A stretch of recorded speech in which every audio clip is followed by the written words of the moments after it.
with the idea that our beliefs create our reality, and if we take a look at our reality, then we see a reflection of our beliefs. And working with the idea that everything begins in the consciousness, in anybody's evolutionary path, I'd say anybody on the a spiritual path eventually works with the idea that we each create our reality, and it's as though they're looking at their life and they understand that to own their power, they can look around at what's happening and see if there's something that they're not happy about, decide, I would like to see this change, I would like to see that happen, I would like to see this different, and then to see that it happens. So people learn to own their power, I can say, their power to decide their own life. And at one point, starting to work with these ideas, I discovered that yes, I could do that. I could make decisions, and that these decisions could manifest in reality, but there were certain things that were not yet happening, certain things that were not yet manifesting. For example, I was in New York, I wanted to travel, I had this thirst for travel, but somehow I wasn't traveling. And so I thought, okay, I've heard this idea, our beliefs create our reality. I might have some limiting idea, some limiting belief that's interfering with this creative process, because we're told by beings we consider evolved that we are beings of infinite ability and that we can do anything. So if we decide something, there should be no limit to how it manifests. And yet, certain things hadn't yet manifested. And so I decided to ask myself why. What was the reason why I wasn't traveling when I wanted to? And the answer came, well, you don't have enough money to travel. And then I thought, okay, that means I have a belief that I need money to travel, and it doesn't work for me. And so I decided if I can change my belief, then get rid of this limiting idea and create a new one, then from that moment that would be true. So I decided from this moment now, if I want to travel, not only will it not cost me anything, somebody's going to pay me to do it. I mean, it was just a very crazy idea. And yet something felt different in my consciousness, although I hadn't yet seen anything different in the physical world. And about a month later, I received a telephone call from Geneva. Well, we're having an international congress of natural medicine, and we have Swami Satyananda, the Minister of Health from China, and we'd like you to come too. We heard you healed yourself of cancer. We want to know how you did it. And I asked, how did you hear about me? And the person said, somebody gave us an article you wrote. And I asked, when was that? And they said, about a month ago.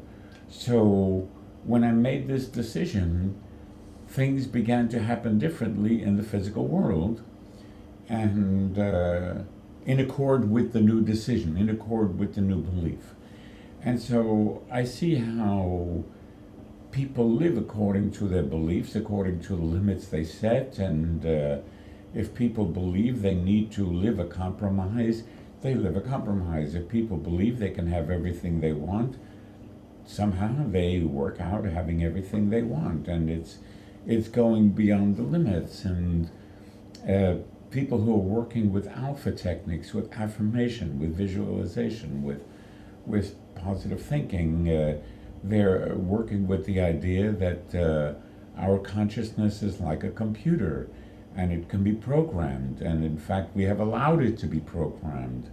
And some of the programs that we have accepted from society, from parents, we found haven't really been working for us, and so we can put in new programs. And when people go to alpha, they go to deeper parts of their consciousness, and they repeat statements, they repeat affirmations, positive statements that reflect a different reality. So, again, if someone wants to experience abundance, one of the affirmations is whether I'm eating or sleeping or playing or no matter what I'm doing, I'm earning money, and for most people, this is just such an outrageous concept.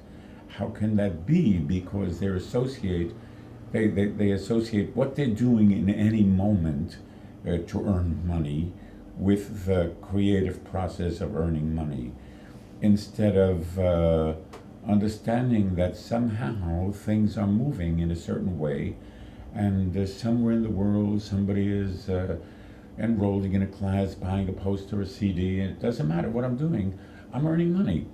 So I can say this is a belief.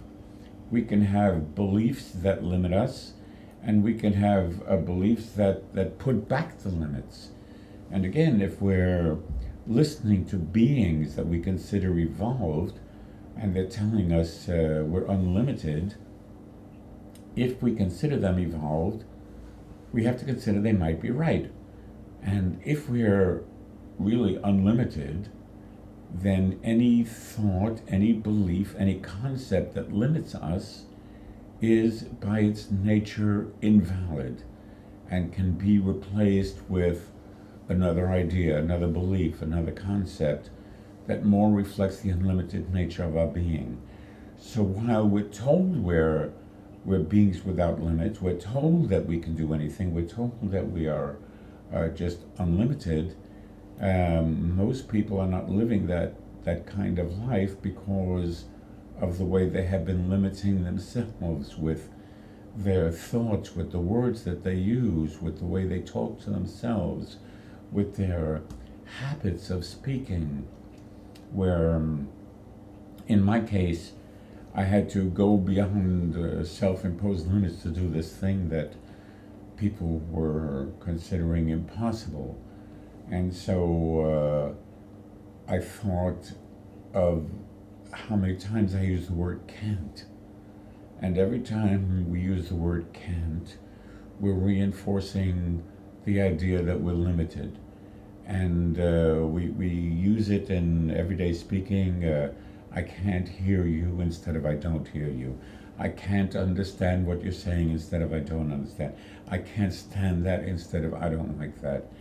And so I thought if I could eliminate this word from my consciousness, go on a mental diet, then the more I can express myself freely without that word, first of all, the more accurate I am in my expression, and the more I can allow myself to see beyond what had been self-imposed limits.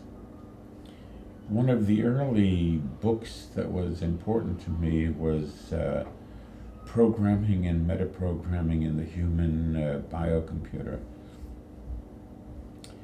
And in this book, the author says, in the province of the mind, what one believes to be true is true or becomes true within certain limits to be set experientially or experimentally, but those limits are further boundaries to be transcended.